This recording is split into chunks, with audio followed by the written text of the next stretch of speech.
दूसरा जो सबसे इंपॉर्टेंट करंट अफेयर उसको ध्यान से देखो, ठीक है, कि हम बात कर रहे हैं इंटरनेशनल आईपी इंडेक्स 2019 की, ठीक है।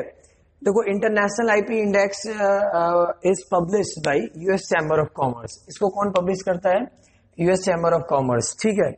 तो जो यूएस चैम्बर ऑफ कॉमर्स है उसने जो अपना इंटरनेशनल आईपी इंडेक्स पब्लिश किया 2019 का, उसने 50 कंट्री का किया। उस 50 कंट्री में इंडिया का पोजीशन जो है वो 36 है और इसमें इंप्रूवमेंट हुआ है। क्या हुआ है? इंप्रूवमेंट। वैसे तो जो सबसे टॉप पे है आईपी में वो यूएस है, दूसरे नंबर पे यूके है, तीसरे नंबर पे स्वीडन है, चौथे पे फ्रांस है और पांचवे पे जर्मनी है। और इंडिया का जो पोजीशन है इज ऑन 36, ठीक है।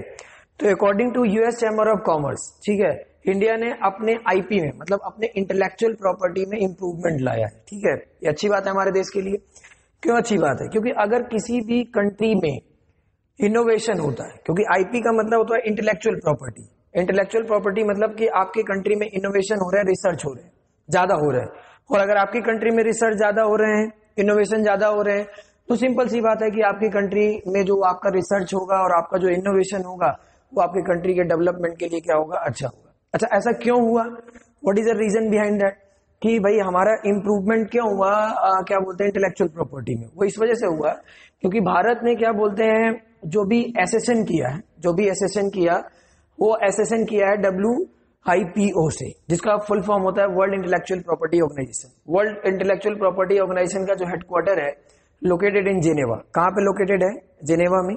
और ये एक ऐसा ऑर्गेनाइजेशन है जो पूरी दुनिया में, ये एक ऐसा ऑर्गेनाइजेशन है जो पूरी दुनिया में इंटेलेक्चुअल प्रॉपर्टी का प्रमोशन करता है, मतलब उसको प्रमोट करता है, उसके लिए एडवाइस करता है, उसके लिए इंडेक्स भी निकालता है, आपको सलाहें भी देता है, मतलब आपको एडवाइस भी करता है कि आप ऐसा क्या करो कि आपके कंट्री में जो है इंटेलेक्चुअल प्रॉपर्टी बढ़े, आपके कंट्री में इनोवेशन क्या हो? ज्यादा हो। क्योंकि इनोवेशन, रिसर्च ये किसी भी कंट्री के डेवलपमेंट के लिए बहुत इंपॉर्टेंट है, ठीक है। तो देखो जैसे ये जो टॉपिक है, इस टॉपिक से क्या क्या क्वेश्चन आ सकते हैं। सबसे पहले तो यही आ सकता है कि वीपो क्या है। तो वीपो वर्ल्ड इंटेलेक्चुअल प्रॉपर्टी ऑर्गेनाइजेशन है जिसका हेडक्वार्टर कहां पर है? जेनेवा में है। और वीपो जो है किस लिए काम करता है? प्रमोशन के लिए। किसके प्रमोशन के लिए? आईपी के। आईपी के एग्जांपल इंटेलेक्चुअल प्रॉपर्टी। इंटेलेक्चुअल मतलब आप अपने आपके दिमाग से जो फर्टिलाइज चीज है, ठीक है ना।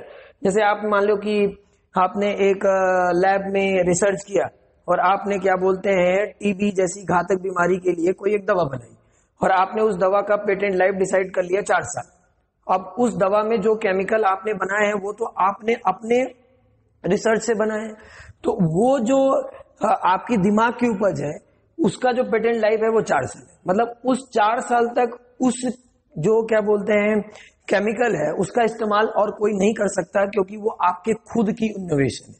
और वो इनोवेशन आपके कंट्री में टीबी को एलिमिनेट करेगी, मतलब टीबी की जैसी बीमारी को क्या करेगी? सही करेगी। तो उसी को आईपी बोलते हैं। आईपी का मतलब होता है जो आप अपने दिमाग से क्या करते हैं? निकालते हैं। तो इस तरीके के कुछ क्वेश्चन आ सकते हैं। फिर बात बाकी अगर आपसे पूछा जाता है कि अगर आईपी में इंप्रूवमेंट होता है तो वो कंट्री के लिए क्या है, तो वो कंट्री के रिसर्च एंड डेवलपमेंट में बहुत ज्यादा क्या होगा? हेल्पफुल होगा। प्लस आपसे ये पूछा जा सकता है टॉप पे कौन है, तो वो यहाँ पे लिखा हुआ है US, UK, Sweden, France and Germany. और international IP index is published by US chamber of commerce. United States of America की जो संस्था है उसको प्रेजेंट करती है। इंडिया का पोजीशन क्या है? 36। रिपोर्ट कब किया है? 2019 की। तो thanks for watching me and like my channel, subscribe and share it maximum. Okay, bye bye.